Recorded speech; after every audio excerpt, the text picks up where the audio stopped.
Hello everyone, আসসালামু আলাইকুম। সবাই কেমন আছেন? আমি আল্লাহর রহমতে ভালো আছি। 2 দিন আগে আমি ছাদ থেকে কিছু কচু শাক তুলে আনলাম, তো চিন্তা করলাম আপনাদের সাথে শেয়ার করি এই কচু শাকগুলো আমি কিভাবে রান্না করেছি। কচু শাকগুলো কাটার সময় খুব ভয় পেয়েছিলাম, কারণ ওই দিন যেহেতু অনেক বেশি বৃষ্টি হয়েছে, পোকামাকড় থাকার ভয়। তো আমি এক এক করে প্রত্যেকটা টব থেকে কচু শাকগুলো তুলে নিলাম, আর মাশাআল্লাহ অনেক শাক হয়েছে। ছাদেই প্রত্যেকটা শাক ঝেড়ে আমি একদম পলিথিন ভরে নিয়ে আসলাম বাসায় আনার পরে আমার শাশুড়ি মা কচু শাকগুলো সুন্দর করে আমাকে কেটে দিল, এবং আমার হাত যাতে না চুলকায় আমার শাশুড়ি মা কি করেছে, আমার হাতে পলিথিন বেঁধে দিয়েছে ধোয়ার জন্য।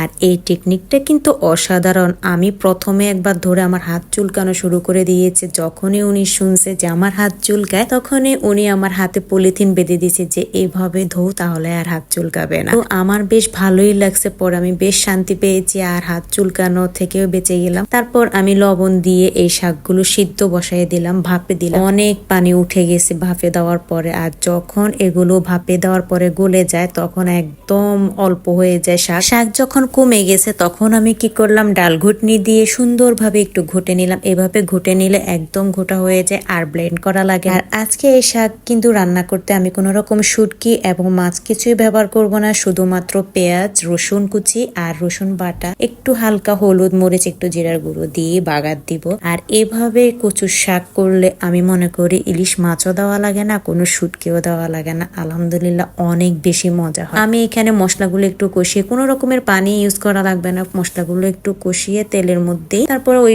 ঘুটে রাখা শাকটা দিয়ে দিব। আর শাক যখন দিয়ে দিব তখন এভাবে নেড়ে চেড়ে যখন একদম আঠালো ভাব হয়ে যাবে, তখন এই শাকটা আমি তুলে ফেলবো। আলহামদুলিল্লাহ এই শাকটা এভাবে একবার খেয়ে দেখবেন, অনেক বেশি মজা। আমার বাসায় আমি প্রায় সময় এভাবেই রান্না করি, আর আপনারাও এভাবে ট্রাই করতে পারেন। সবাই ভালো থাকবেন, আল্লাহ হাফেজ।